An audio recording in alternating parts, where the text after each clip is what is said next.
of our first panel. And so now I'm very happy to introduce Susan Pollan from the American Public Health Association.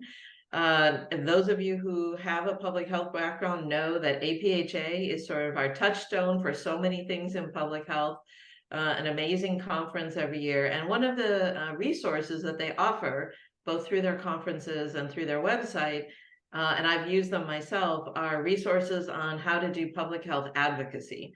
And so when Michael and I were thinking about the programming for this conference, there was nobody better to reach out to than APHA, and Susan made some time to speak with us today. So she's going to talk for about 30 minutes, talking about APHA's resources. And then Elizabeth and I will be back for a brief discussion, and then we'll open the floor to your questions and comments. So thank you so much, Susan, for joining us today. Thank you. It is really my pleasure to be here. Let me just get this. So thank you, Dr. Bauer. I am really excited to be here, and I'm excited to talk about this issue. I think that APHA is an organization that hopefully most of you know about, but I want to give a brief overview about what the association is, talk about advocacy versus lobbying, and techniques and tools to influence policy to be a better advocate. Before I took this role, my career really did focus on government relations and advocacy, so this is something near and dear to me. So a few minutes about APHA. We celebrated our 150th anniversary last year. Hopefully some of you were in Boston with us for that meeting. APHA has a number of things that make it unique. We have members in every state. We have members across the world. We are an organization that has the opportunity to influence federal policy, and we do that by both advocacy, direct lobbying, and grassroots lobbying. And I'll talk a little bit more about what each one of those things entail as I move forward. This is our mission and our vision. Don't get too comfortable with this because we're in the middle of a strategic plan. So if you're at the annual meeting, you might see a slightly different version of each of these things, but it's important for us to always focus on this idea of, it's not about, our mission isn't to make APHA a better organization. It really is outward focusing and focusing on the public, the health of the public, and health equity. Those things are always going to be critical for us, and it really is an important piece of the work that we do. This is our current strategic plan graphic, and the reason that I want to show this and share this is really twofold. It is to focus a little bit on this piece of it, which is build a public health movement, and I'll talk more about that, because we can't do this alone. APHA can't do this alone. The public health community can't do this alone.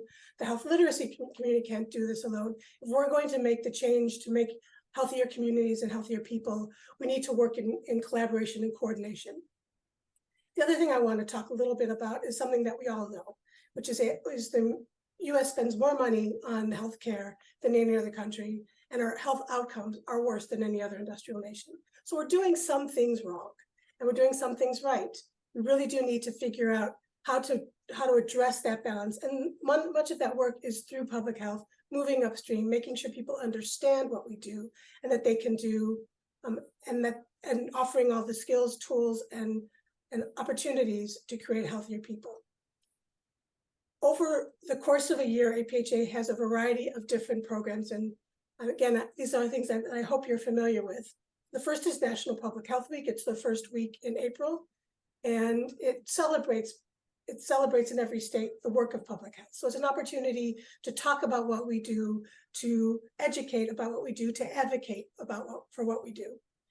Our Speak for Health campaign is our annual advocacy campaign that really does focus on engaging people at home to talk to their state and federal legislators, primarily their federal legislators, when they're home for recess during August. And so it's an opportunity to meet people where they are and give them the tools and the skills that they need to help make a difference. And our Get Ready campaign is one of our truly externally focused campaigns. And this is where the idea of health literacy has been one of the more important pieces of work that we do, because we're talking to folks who don't understand our jargon, and we're talking to folks who really are on the ground dealing with a lot of these issues on a day-to-day basis. So Get Ready is everything from vaccines and COVID preparedness and response to climate change and issues around about weather emergencies. So it's geared toward the general public. The language is at a 6th to 7th grade level. We use a lot of graphics, we use a lot of pictures. It really is a slightly different way to speak to our audience than we normally do. And every year, to just finalize the piece about APHA, APHA determines our advocacy priorities. And the way that we choose these advocacy priorities is basically looking at what's coming up. So if we know there's going to be a farm bill, then that's going to be one of our priorities because there's public health provisions in the farm bill.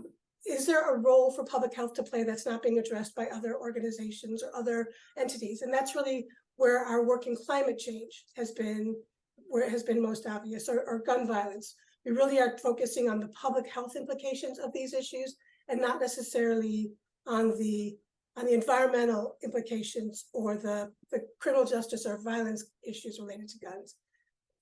The other issue that we look at is where we as APHA, which represents the entire public health community, can make a difference. And that's really where our focus on the funding issues, because there are a lot of organizations that will focus on a piece of the funding. We focus on the public health agencies, so CDC, HRSA, the big picture, what we need to do when we're thinking about how to improve the public's health. So I'm going to make a transition here and talk a little bit about what you asked me to talk about, and that's advocacy and lobbying, and what are the differences and what we can do.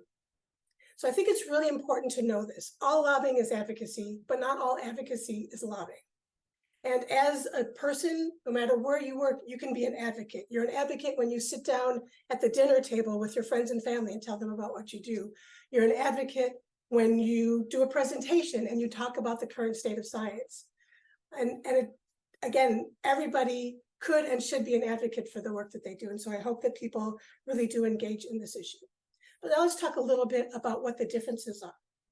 So to be considered advocacy, or to be considered, you must do a couple of things.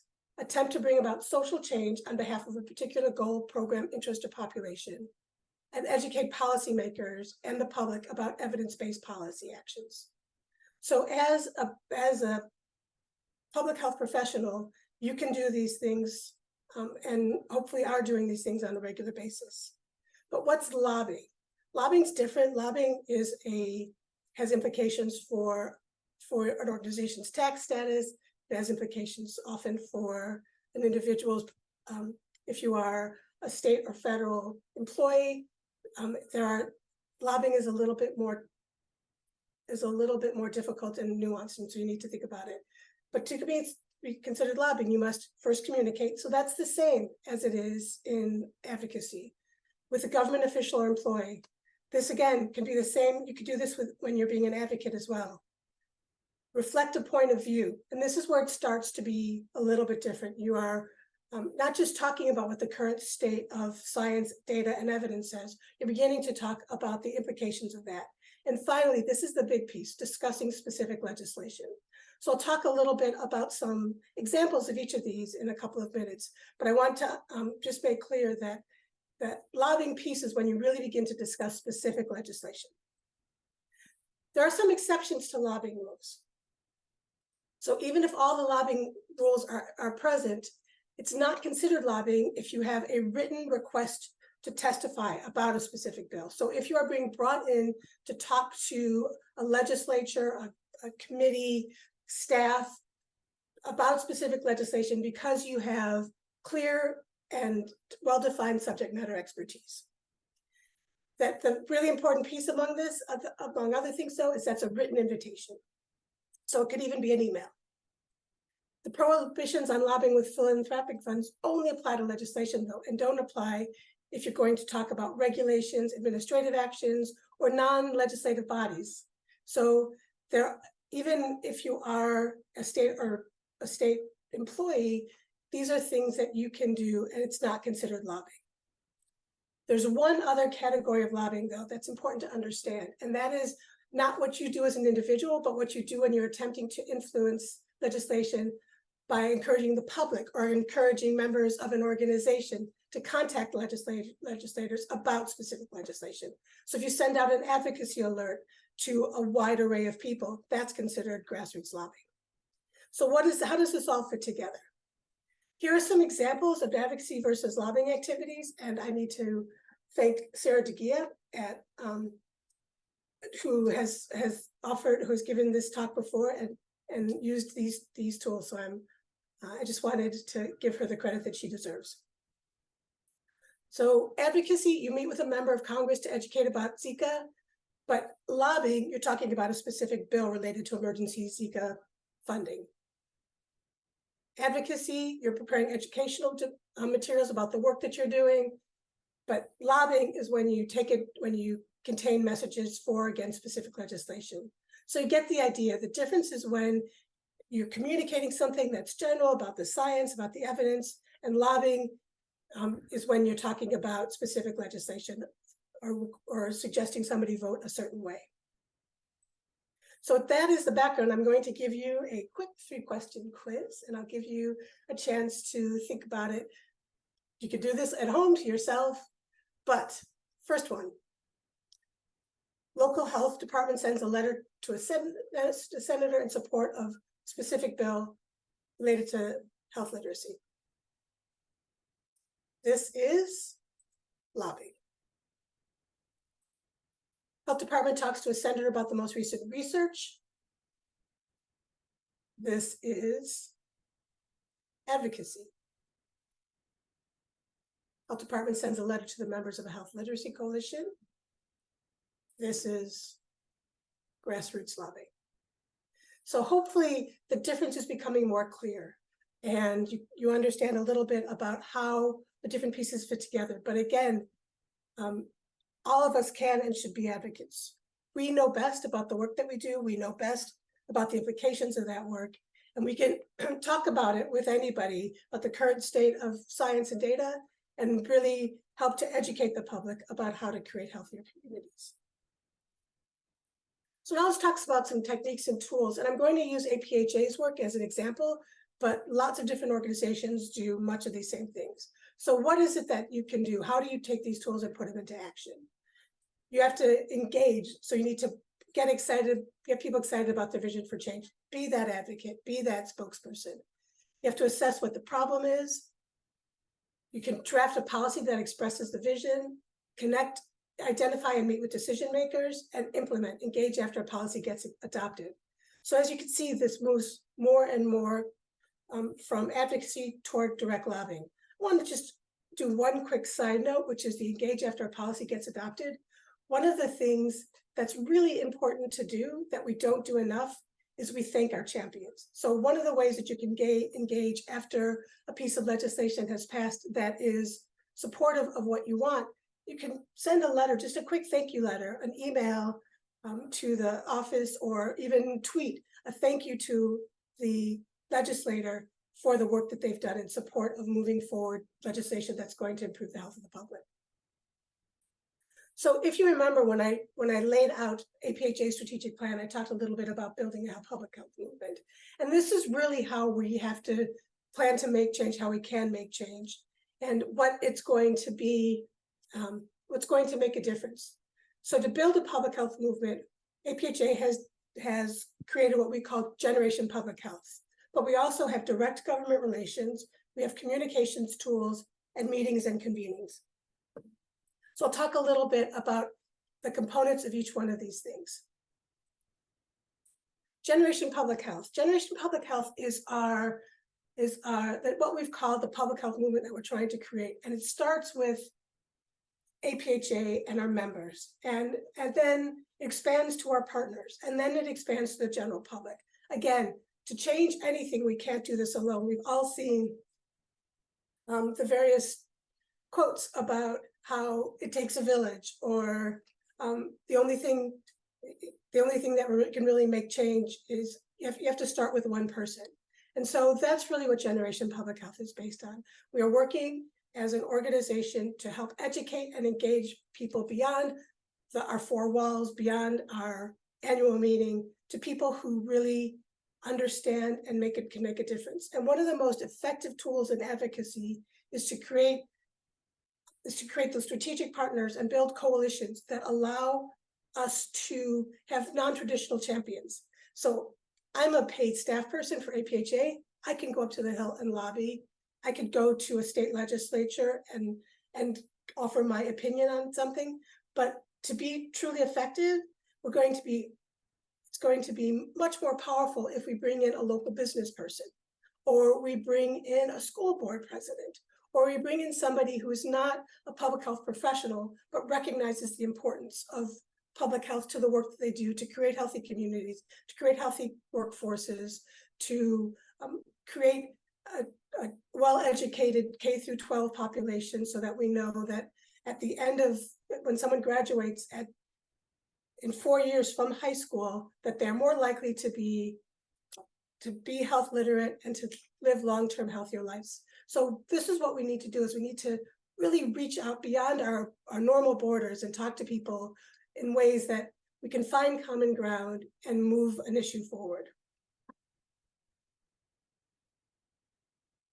Our government relations work is really focused on federal policies. APHA does focus on federal policies. If you know APHA, you know that we have affiliates in every state. And so we work with them to help support, using many of these same tools to help support their work that they're doing on the local level. But the work that APHA does is really federally based. And we have state fact sheets that lay out the overall health issues in each state, how much money they get from the federal government to support public health initiatives. What are some of the basic health statistics in that state?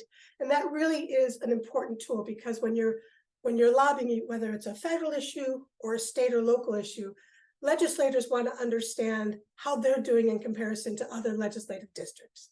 And so to be able to walk into an office and say, you live in state X and you're doing all these things really well, but maybe you want to think about becoming a champion for this issue, because you can improve the work that and the outcomes in your state if you focus a little bit on this. So it's a good way to engage legislators by giving them that information, how they're doing in their own state and how they compare to other states.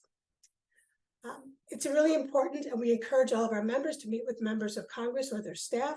And as a former congressional staffer, I will tell you that developing relationships with congressional staff is one of the most effective things you can do, because when they're thinking about an issue and something related to health literacy comes up in front of their member of Congress, they can remember that they have an expert in this issue and reach out to you for additional expertise, for help in evaluating something.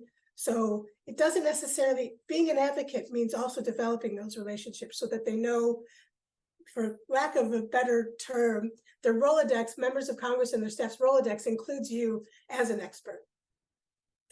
You also can really take advantage of, particularly as we're moving into election season, of town halls or public forums. You can go and ask a question, and ask the question that is really important and is targeted, and be okay asking a follow-up question. Really good example. You might go in and ask a question about funding for public health. I might go in and ask about funding for public health. And what I'll hear back is an answer about where that member stands on healthcare. And it's okay to say, that's really important, but what about agencies that focus on the things that are going to help prevent illness? And so it's okay to try and do that follow-up. And we have tips for speaking at a town hall or public meeting. You can also submit an op-ed to your local paper, and that's a really important way to increase the notoriety of the issue that you think is important. Members of Congress get clips every morning. State legislators get clips every morning. Members of city councils get clips every morning that might mention their name or might mention an issue that's in front of them. And so to have an op-ed in a local paper, you can reach people that you might not normally be able to reach relatively easily. Facebook and Twitter are also ways to engage your members. Twitter is actually a little bit more of a wild west situation at this point, but there are lots of ways using social media to engage with members of Congress. And action alerts are also one of the tools that we use. Action alerts are something that and it's something we need to remind our members. An action alert can take no more than 2 minutes, but it goes to a congressional office and they count. So they might not look at the specific language, but they say 16 against and 15 for. And that could be enough because sometimes members of Congress don't hear about these issues as much as they should. So the ultimate goal of all of this, no matter what level you're talking about, is to make sure that no legislator, whatever level, can say, I didn't hear anything from my constituents about this issue. You can use any of these tools to make sure that they know that their constituents are there, the constituents are watching, and their constituents care about these issues. And it might not take a lot to really tip the balance. So talking a little bit more about our communications tools. APHA has really been involved in social media for a number of years. It was actually one of the first things that I really tried to build out when I started at APHA, working with my communication staff. And so over the course of the last 15 or so years, we've developed a following along our social media tools that is well over 1 million people. So obviously that's far beyond our membership. That's far beyond the self-identified public health professionals. We're beginning to reach the public through our social media tools. And it's a great way to engage. It's a great way to educate. When you only have 280 characters, you really have to be succinct and every word counts. And that's something that I know you all understand. And so using these tools is a really important way to get information out quickly without a lot of cost to an individual in our organization, but can really make a difference. We also have The Nation's Health, which is our newspaper that comes out 10 times a year. And that's really educating, for the most part, the public health community. It's not a newspaper about APHA, it's a newspaper about public health around the world. And so it really does allow the opportunity to get information out about what's going on. That's Public Health is a series that we did in coordination with Google. And it's 20 short videos. So if you ever are looking for a short video that is designed to talk about a whole array of different issues in public health, our That's Public Health series on our YouTube channel is a really good tool. We have everything from a generic overview of what's public health to racism in public health, climate change in public health, who the public health workforce is. So these are really good tools to use if you're teaching a class, if you're doing a public forum, even just to share broadly. Again, these are written to be aligned with our Get Ready campaign, which means that their moderators are speaking not to the public health workforce. We worked very hard to make sure that jargon isn't included in these, and that the graphics are very easy to understand. So it's really geared toward the general public. We have a variety of newsletters that we use. Most of these newsletters go out to our members, but we have a Generation Public Health newsletter that's more broad, that again takes much of the information that's happening in our Nation's Health or in our advocacy alerts and creates a newsletter that goes out to people who don't understand or not public health professionals, but we want to engage. We use our website and are constantly trying to upgrade our website and webinars. So none of this is new. None of this is really something that I'm sure you all haven't thought about, but it's just being very strategic in how you use all the tools that are available to you, especially if you're doing this on a shoestring budget, which many of us are, how we can actually raise the profile of our issues and get information out and change the course of the conversation, both when it comes to policy, but also in the work that you're doing when it comes to education. And the last big issue that we have is our twofold. It's our meetings and convenings. And these are only two of the big national meetings that we have, but we have regular meetings of coalitions, of organizations where we try and build out those partnerships, where we find common ground and work to move policies forward. But our annual meeting, which is coming up very soon in Atlanta, includes a whole array of different tools, sessions that focus on every issue you could possibly think of related to public health. And so we have the opportunity to get together and both network and understand what other people are doing, but also hear about the current state of science. And then the job of many of the public health professionals who attend these meetings is to take that information back and translate it into their day-to-day work. And that in and of itself is often a huge challenge. So the annual meeting is that opportunity to get energized and engage and be overwhelmed with information, and they'll then go back and use it strategically. The second meeting that we do is a specifically policy-focused meeting, and we just had the 5th Policy Action Institute in June, and these pictures are from that 2-day event.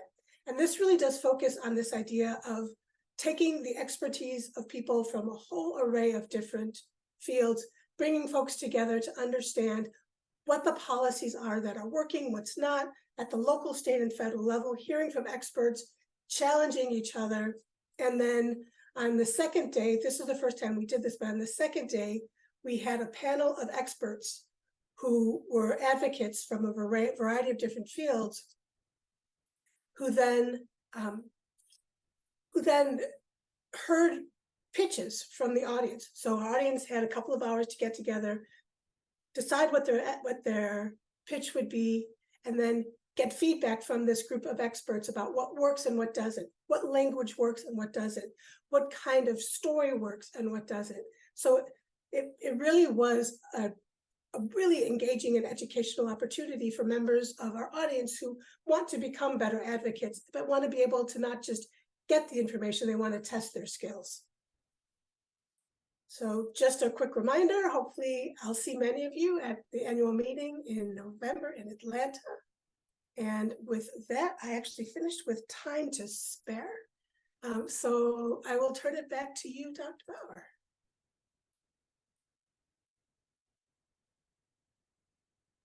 Thank you so much for that really informative presentation. I feel like we could teach an entire class based on that presentation you just gave.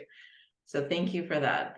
We did get a question in the chat, but I want to encourage people, the Q&A is for questions and comments about the presentation. But I did see something pop up in chat asking about health literacy sessions at APHA this year. I don't know if you have that answer or want to refer them to, I think it's the public health education section that usually has those sessions. It does. And so there will definitely be both presentations and probably full sessions related to health literacy and health literacy writ broadly. So what's the best language to use? What's the best style to use? How to make culturally competent language and create materials for various audiences. I'll put in the chat the link to the online program, and you can search through that for different topics. So that can help. I see the question, and if you're attending virtually, I don't know that you'll be able to access all of the programming, so you might not be able to attend all of the different sessions. But there are, if you're going to be there in person, there will be more than enough to keep you engaged for the 2.5 days, 3.5 days. I also want to put in a plug for the oral health section, because one of the founding faculty at our center, Dr. Alice Horowitz, is from the oral health field, and she is one of the pioneers of oral health literacy. So health literacy about oral health issues. And so the oral health section has always had some oral health literacy components to it. So that's another section that APHA members could check out as well. All right, so now we're going to have a little discussion between Elizabeth, Susan, and myself while we're waiting for questions and comments to come into the Q&A. So remember, not the chat, but in the Q&A function. So Elizabeth, you said you were saving up some remarks on policy, and you've done a lot of, I would describe it, both advocacy and lobbying work in Maryland. So if you want to open with some of your comments, go ahead and take the floor. You're on mute, Elizabeth. Yeah. Let me unmute. Yeah. Go ahead. I was just saying that it's so exciting. I just want you to know these 2.5 years, what is lobbying, what is advocacy, my CHW truly elevated themselves. And then, as you know, Dr. Bauer was saying that one of them is start with the CHW, now they're gaining, more academic training and becoming part of her staff. I kind of like let her have it, but to take this wonderful, community members. But that's the thing, you build them from where they are. So the policy to me as a community-based organization I will continue to not to compromise. If I see something that's not necessarily really in terms of the communications or information, whether it's inclusive or not, I need to speak up. That's my policy. I'm going to speak to you about my policy, and I hope that my policy also will impact the public health policies, right? Hire the right people, train them. Don't just hire them and not to train them. We really need language access. Communications is everything, in our field, particularly those who are limited English proficiency, because we cannot assume that they understand. We all know that. We don't need to preach to the choir. But what the policy says that as a community-based organization, down when you're hired, look for those attributes, train them, provide them to the more additional, skill building.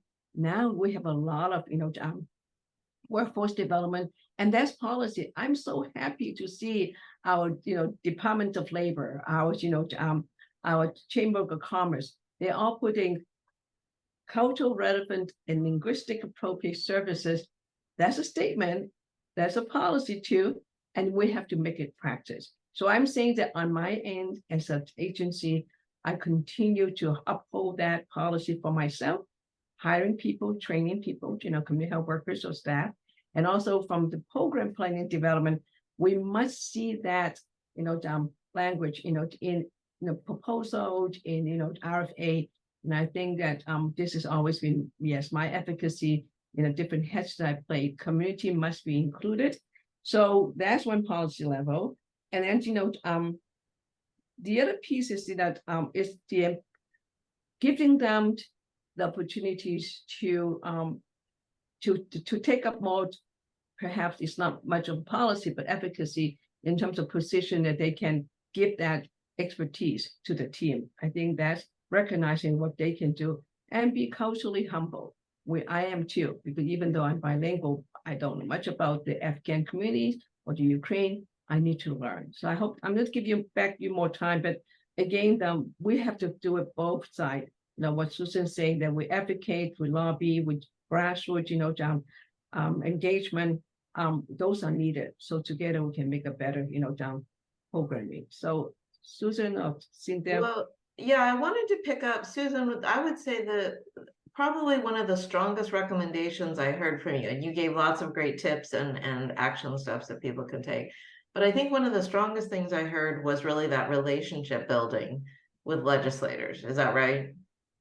I think with legislators and with champions, with non-traditional champions are two of the most powerful tools that we have.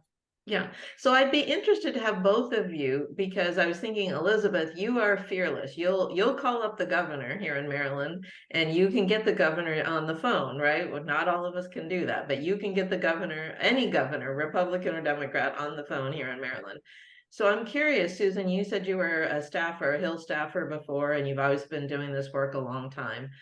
Are there specific things that from both of the experience that both of you have that make the biggest difference when you're talking to these champions and legislators? And the reason I'm asking this question for a specific reason is because yesterday there were a group of health literacy advocates who organized a 90-minute educational session, kind of a look back at health literacy, but also proposing some important federal and state policy changes. There were a few congressional staffers who attended, I think 4 or 5.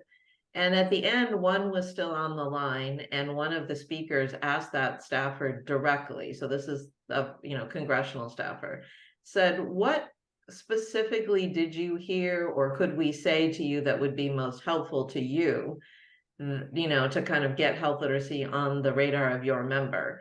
And the staffer really didn't have anything very specific to offer. And I think that's often where people get hung up, is they don't know exactly like what would be most interesting or relevant that would get that email answered, or get that phone call, or get that response at a public meeting. So if the two of you could address that, I think that could be really helpful. Susan, you are the expert. So I'll start. I think one of the things to do is check in regularly and help make those connections for them, make it very explicit. Recognize that congressional staffers do not have expertise in the field. They're overwhelmed because they're dealing with a whole array of issues, many of which they do not have expertise in the field. And so they might not be able to understand the implications of things like you do.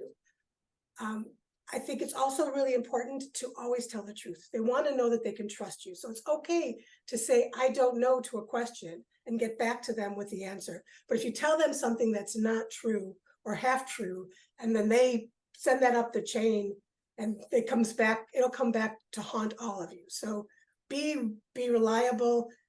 And again, it's okay to walk away saying, I will get back to you by date X with all of that information. I also think it's really important to help them make other connections. So there's going to be times when you might not be the right person, but again, if they know you're reliable, and they can count on you, it's going to increase your value to them. And if at all possible, again, meet them where they are. So give them the opportunity to have a face with a name, with an expertise. Oh, and the most important thing probably is, do not give them a research paper. Do not give them a white paper. Give them a one-pager, and that truly is a one-pager with as much white space as you can offer, which helps make the connections, because they're not going to have the time and they don't care to see. I apologize, this sounds crass, but they don't care to see your research. They care to know what it means for them in the work that they're doing. I want to expand on what Susan said, and it's not so much of research. There's another piece of skill that I'm hoping my community health workers or my community health workers, so we could, is data literacy. Data. We're not going to give them the research. However, when you talk to this, the staffers, it's really important to go back home, right here in Frederick. We're in Western Maryland. We're urban. We're just somewhat we're also rural. And that's what's important to our, legislator, state delegates, and so forth, and really understand the connections of those policies in the real life. Okay, I can tell you something like right now that why it's so important to develop CHW. We recognize them, but they have certain skills, right, in terms of all the competency we want them, to have. Definitely health literacy, one of them. Data literacy is another one. So I want them to understand the interconnection, the intersectionalities, as Susan talked about, the non-traditional supporter. How does it impact, the economy? How do it impact the workforce development? How does it impact in terms of access into healthcare? Yes, we're not giving research, but we need to be competent enough to know those information around us. And so when we are asked, when we talk to the governors, when we talk to the legislator, we're able to present, this is the situation. If we do X, then we're able to either reduce the cost, or we are able to really include, DEI and belonging. I find that be more practical when you talk to those staffers, talk to the legislator, because they care. I mean, I found my legislator really very, passionate about the well-being of my community. So I want to be very practical, truthful, as Susan, to give them the reality, the situation we have. We're different. Frederick County is growing so rapidly in the immigrant community, yet we really don't have much around here. So what does that mean in terms of our allocation funding, right? And so helpful that, with your support, Dr. Bauer, we are able to show the needs of immigrants in terms of language access in Frederick, because it's one of the highest, our most rapidly growing population group, still small number.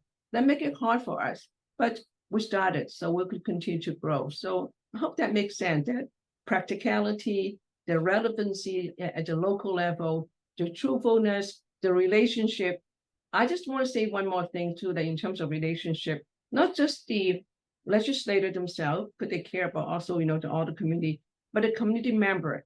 Help the business, to understand why it's so important to explain things in plain languages that the community can understand in terms of COVID, in terms of diabetes, in terms of oral health and diabetes. So those kind of, the knowledge we need to build upon, and helping other folks besides our public health, colleague or health colleagues of, work that we do is outside our circles of influence. And last thing is ecologically impacting each other. I'm getting more and more interested to see how we ecologically affect each other's in our, down quality of life. I hope that makes sense. Thank you, both of you. Just one more thing Go to, ahead. Sure, of course. often people are afraid to be an advocate when it comes to be in front of a legislature, or they don't think that they have the expertise, but the truth is that you are the person on the ground who understands the implications of the work that you do. And that's the story that you can tell. And you can offer the data about what something means. You can talk about how a policy has or has not worked in real life in ways that the legislator or the staffer will never understand. So you are the expert. You are the person who can be that advocate because you have information that they do not. So Susan, you might appreciate this. The most stressful 2 minutes of my life, and I'm talking about my entire life, were when I had to prepare oral testimony for the Maryland House of Delegates for the committee that was considering the Consumer Health Information Hub bill, because I felt like so much was at stake and I had to distill all of these things that I cared so much about into 2 minutes and try and be informative and frankly a little bit persuasive, but mainly informative. But I found that so stressful. So I'm going to put a pin in that because we did get a question. So maybe I'll come back and ask you, is there any way that any tips you have to make those 2 minutes really count?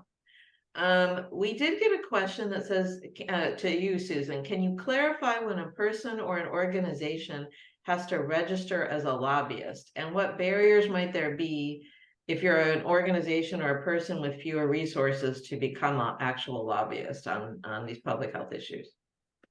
So as an organization, you need to lobby. It's a tax code issue, but they're also state-based issues. So it's going to vary depending on where you live. But it's basically, are you spending a certain percentage of time and money doing direct lobbying or grassroots lobbying? And if you are a 501c3 or a 501h, these are things that you consider.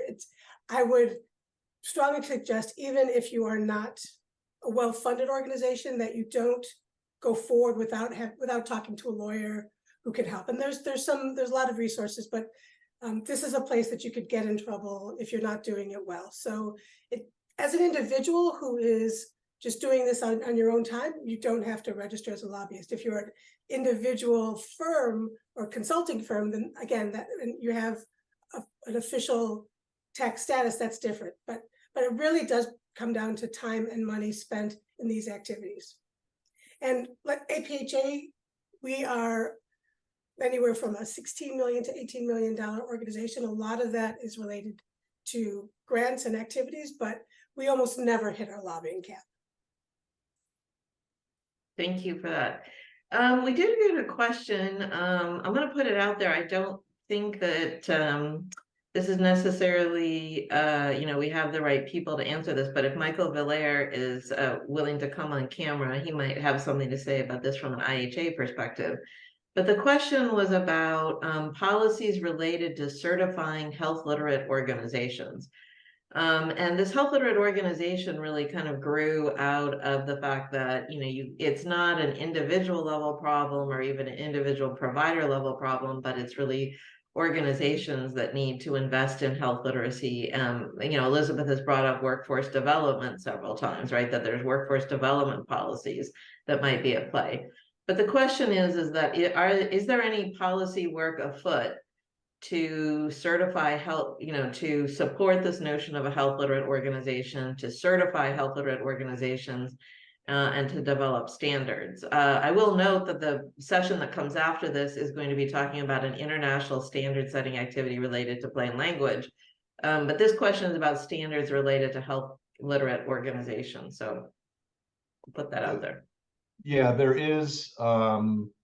We've been made aware of one that the Joint Commission is creating or has created, and I apologize. It's a little early in that process. I don't have a ton of detail, but as a little bit of background, there was an advocacy effort going on led by Karen Commandor from Ohio.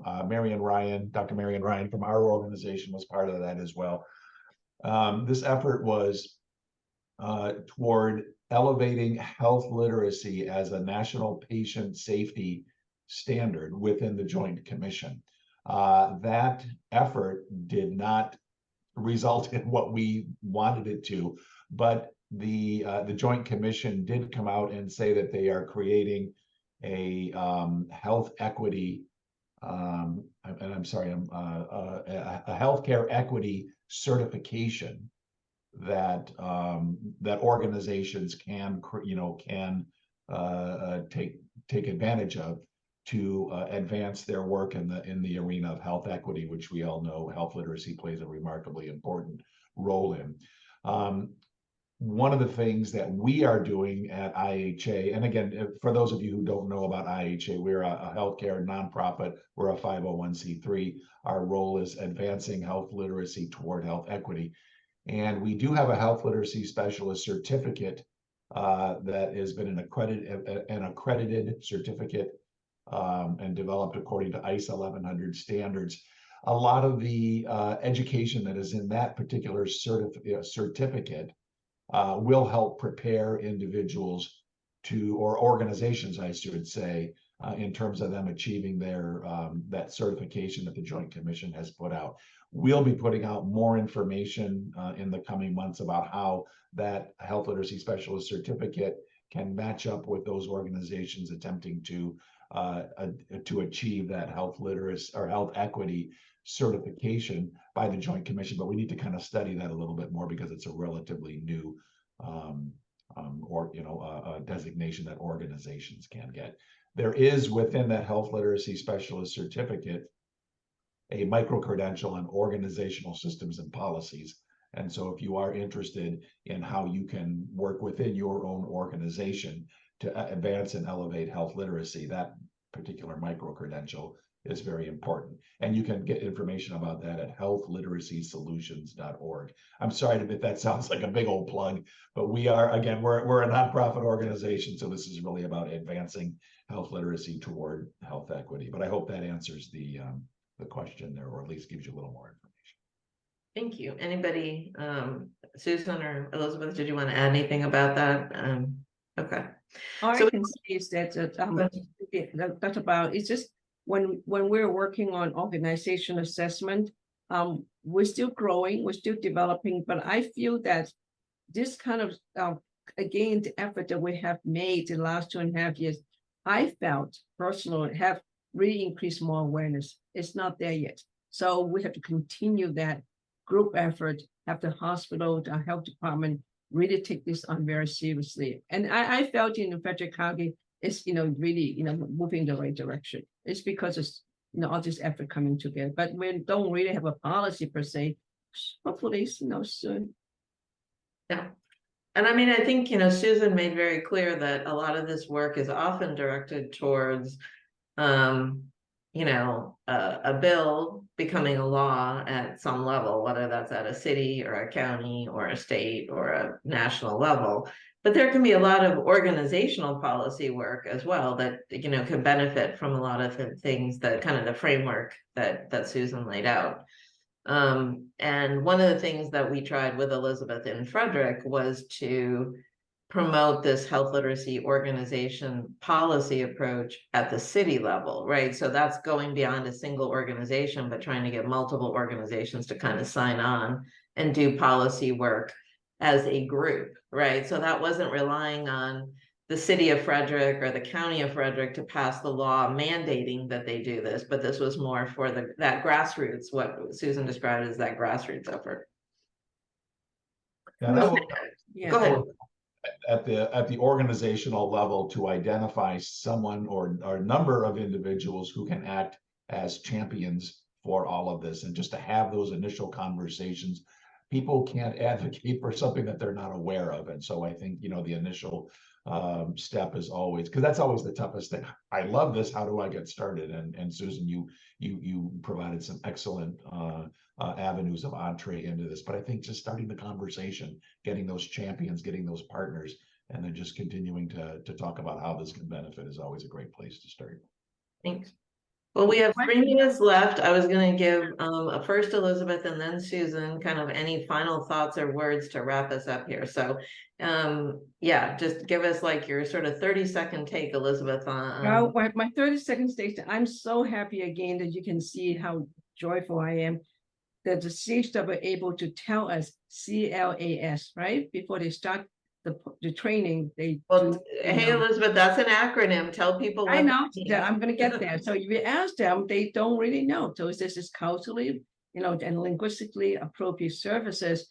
And it is a standard, right? It's our goal at a national level. So now that they know what it is, now that they are getting to know how to make it work, from the training they get. It's not 100% all the time, but that's what I'm saying is that, when one person talk about it's 100 or 100 more, and they will get elevated, to the legislator or to the policy level. That national standard is very important to us. So, just note about it, but they can act upon it and, and practice on it. So I feel great. I think this is a good direction. Susan, you want to close us out here? Yes, first I want to respond to the scariest 2 minutes of your life, Okay. which is one of the best things to do is to run that whatever presentation you're doing, whether it is to a legislative committee or it's a speech, run it by somebody who is completely separate from the field. I often talk to my 92-year-old dad about the stuff that I'm doing to help him understand, just to make sure that my language is appropriate to someone who is not steeped in this, who's sharp, but doesn't work in public health every day. So one recommendation I would do is to make sure that you run a speech like that to somebody who is far removed from it, to see what questions they have and what they understood and what they didn't. And one of the best tools, we just saw an example, which is there's an acronym. Do not use that acronym. So that exchange is one of the best examples we have of good advocacy. I think to be a good advocate, you need to be passionate and you need to know or care about your issues, and you need to meet the people that you're advocating where they are. So walk in and don't expect that they know, but if you find somebody who is more familiar, be flexible enough to address your audience with language that makes sense to them. So again, we all know what we know. I mean, we're experts in our fields. And so what's really important is to be able to adjust and don't talk down to anybody, but really do try and offer the information in as clear, concise, and I mean, this is something that's not new to you. You are the health literacy field. Mm-hmm. So in the clear, concise language that makes sense to the people that they are, but is also relevant and applicable to the world in which they're living. Yes. Well, thank you to both of you for kicking us off in such a fabulous fashion, giving us so much practical advice. We really appreciate both of you taking time to be with us here today. So we are closing out session 1 of Health Literacy in Action. You need to sign out of this session and log in to go to the speaker, to the conference page and log into the second session at 12 o'clock Eastern time or 9 a.m. What Pacific time or whatever other time zone you're on. But we're taking a 10-minute bio break, and we'll see you in 10 minutes for session number 2 that Michael Valera will moderate. Thank you, everyone. Thank you very much. Thank you for inviting me. It's been my pleasure. Bye-bye. Bye.